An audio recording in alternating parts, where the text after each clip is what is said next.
Shalom, Yakobus 4 ayat 8a. Mendekatlah kepada Allah dan Ia akan mendekat kepadamu. Banyak orang Kristen berada di pelataran, hanya pergi ke gereja dan hidupnya tidak jauh dari orang dunia. Ada yang sudah masuk pelayanan atau ruang kudus, tapi hidupnya masih belum selaras dengan Tuhan.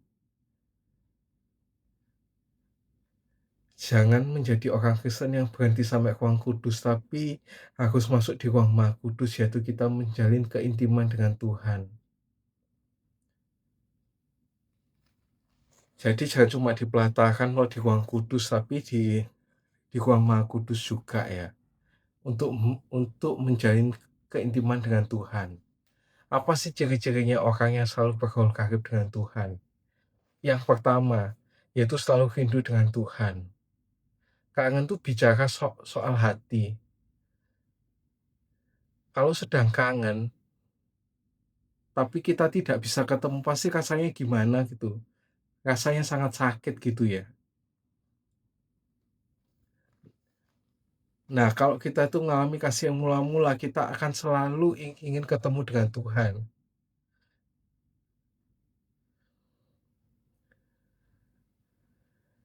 Seperti yang dikatakan di Mazmur 63 ayat 1-2. Mazmur Daud ketika ia ada di padang Yehuda. Ya Allah, Engkau Allahku, aku mencari Engkau, jiwaku haus kepadamu, tubuhku rindu kepadamu seperti tanah yang kering dan tandus tiada berair. Nah, ini berarti apa? Selalu menyediakan waktu untuk bertemu dengan Tuhan, yaitu memiliki jam-jam doa dan terlebih kehidupan doa. Karena kalau cuma jam-jam doa, umat sebelah itu bisa ya melakukannya itu. Nah, kehidupan doa ini artinya apa? Orang yang tidak hidupnya itu nggak bisa lepas daripada Tuhan.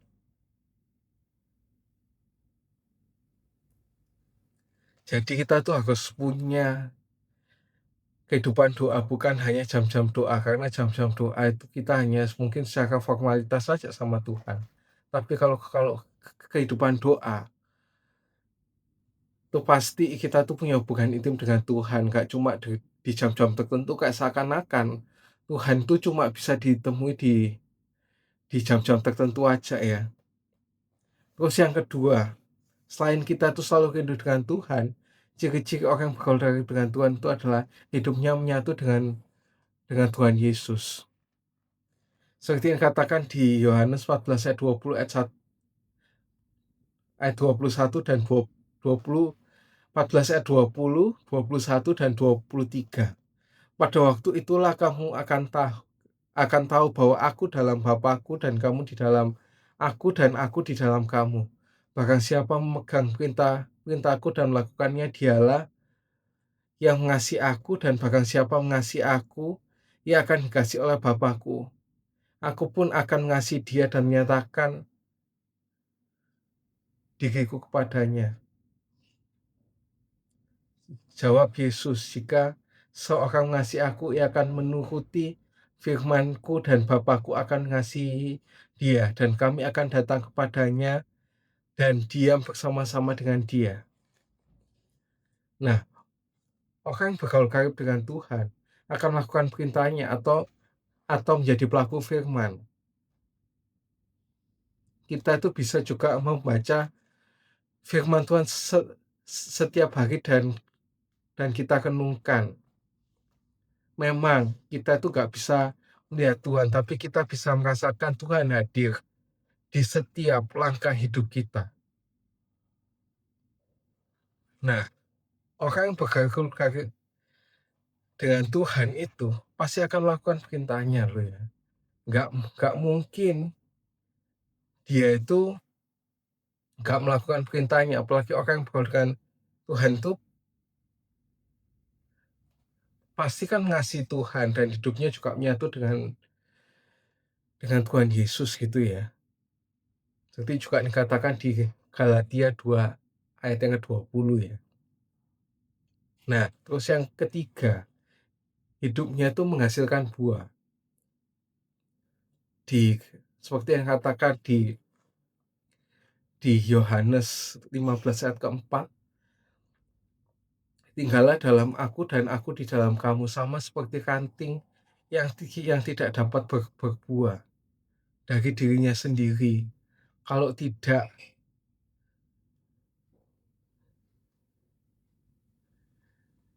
kalau tidak tinggal dalam pokok anggur, demikian juga kamu tidak berbuah jika kamu tidak tinggal dalam aku. Hidup menghasilkan buah itu berarti apa?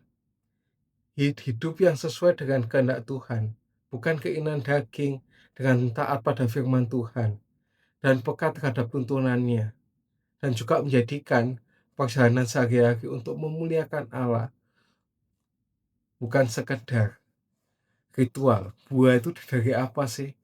Buah buah pertobatan, buah kebenaran, dan buah roh. Kalau kita sudah bertobat, eh, kita bertobat itu dari buah kebenaran, menghasilkan buah pertobatan, dan akhirnya akan jadi buah roh yang ada 9 rasa, bukan 9 buah, tetapi satu buah dengan 9 rasa itu ya. Ya makanya itu ciri-ciri orang berolahraga dengan Tuhan itu apa aja sih tadi itu? Selalu rindu dengan Tuhan, hidupnya mau menyatu dengan Tuhan Yesus, dengan mengasihi Tuhan, dan melakukan firman Tuhan dalam kehidupan sehari-hari, dan juga hidupnya menghasilkan buah.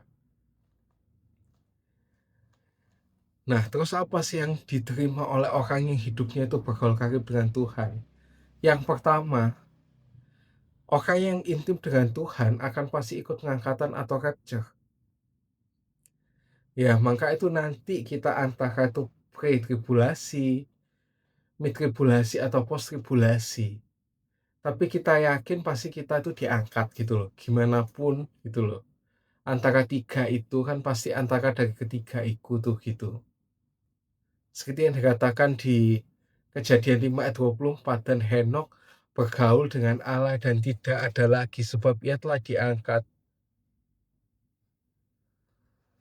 oleh Allah. Jadi kita tuh nggak bakal mengalami penderitaan selama itu, meskipun terkadang penderitaan itu kan, kalau kita takut di penderitaannya itu, kita tuh pasti untuk apa, semakin menguji dan pertumbuhkan iman kita. Tapi kita ya dia tetap berharap kita itu benar-benar diluputkan juga kan dari masa masa kesusahan itu. Yang kedua, yaitu Tuhan akan memberitahukan perjanjiannya, atau Tuhan itu berbicara kepada kita ya. Seperti Abraham, Abraham itu orangnya sangat bergaul dengan Tuhan. Maka itu Abraham itu mendapatkan janji-janji Tuhan yang banyak, termasuk janji berkat dari segala bangsa, atau kedatangan Mesias yang menjadi juru selamat bagi semua bangsa, nggak cuma Israel ataupun Roma aja ya. Kadang kita merasa apa, Roma lebih baik daripada Israel, karena Roma tidak melakukan hal yang sekeji Israel gitu ya, kadang itu ya. Padahal Roma itu yang malah menyatakan Tuhan Yesus loh, malahan ya, prajurit-prajuritnya itu. Nah, makanya itu di Mazmur 25 ayat 14 itu dikatakan Tuhan bergaul karib dengan orang yang takut akan Dia, dan perjanjiannya diberitahukannya kepada mereka. Nah, selanjutnya, orang yang hidupnya bergaul karib dengan Tuhan itu apa? Mendapatkan perlindungan dari Tuhan. Yang ketiga itu, mendapatkan perlindungan dari Tuhan. Maka itu dulu 5 tahun, sekitar 6 tahun yang lalu ya, 6 tahun yang lalu tepat ya, kurang lebih lah, kurang lebih 6 tahun yang lalu, dengan tanggalan yang layoutnya sama, bulan Maretnya ini, itu kan ada pandemi kan. Di waktu pandemi itu, Mazmur 91 itu adalah ayat yang sangat populer. Ya, seperti yang ada di ayat 1 sampai 2 ini, orang duduk dalam lindungan yang Maha Tinggi, berdiam dalam naungan yang Maha Kuasa akan berkata, Tuhan, tempat perlindunganku dan kubu pertahananku, Allahku yang kupercayai. Banyak dari mereka langsung percaya, oh gini bakal langsung terhindar dari penyakitnya itu. Ternyata kan harus ada prasyaratnya di ayat 13-14. Sungguh orang yang intim dengan Tuhan itulah yang akan mendapatkan perlindungan sepremium itu gitu loh. Ya, maka itu kita perlu bergaul karib dengan Tuhan supaya dapat dapat perlindungan dari Tuhan. Tapi ini yang pasti itu nggak 100%. Pasti ada beberapa tuh hal buruk yang pasti itu Tuhan izinkan di kehidupan kita untuk yang pasti untuk menguji iman kita. Yang ujian iman itu akan bisa menaikkan kelas iman kita gitu ya, di antara itu. Tapi kita itu pasti dapat perlindungan dari Tuhan kalau kita bergaul karib dengan Tuhan ya. Walaupun ya kayak kayak tadi itu pasti ada ya hal-hal yang yang tetap Tuhan izinkan dalam hidup kita itu terjadi di hal buruknya itu ya. Terus yang terakhir ya, menerima apa saja yang dipinta kepada Tuhan ya. Seperti yang katakan di Yohanes 15 ayat 17. Jikalau kamu tinggal dalam aku dan firman-Ku tinggal dalam kamu, minta apa saja yang kamu kehendaki dan kamu akan menerimanya. Di sini bukan kita itu sembarang minta ya, meskipun kita itu intim dengan Tuhan. Tapi itu pasti selalu berkali-kali dibilang di program ini maupun di program yang lain. Kalau apa yang Tuhan kasih itu harus sesuai dengan kemuliaan dan kekayaannya. Terus apa yang Tuhan kasih itu tidak tidak membuat kita jauh dari Tuhan. Atau malah buat kita itu semakin dekat dengan Tuhan. Gitu loh. Kalau misal dua syarat itu terpenuhi ya, kayak yang tadi tidak, yang tadi itu ya pasti kita dikasih. Tapi kalau malah kita buat jauh dari Tuhan dan juga tidak memuliakan nama Tuhan, pastinya itu gak bakal dikasih sama Tuhan ya. Iya, karena nggak bisa sembarangan, karena kalau perintah sembarangan tuh pasti apa, itu adalah yang dilakukan oleh daging. Tapi kalau kita sudah intip sama Tuhan, itu hidup kita itu pasti dipimpin oleh Roh, sehingga apa yang diminta itu sesuai dengan kehendak Tuhan. Jadi nggak sembarangan dia minta-mintanya ya. Nah, kita recap apa yang diterima orang hidupnya bergaul dengan Tuhan.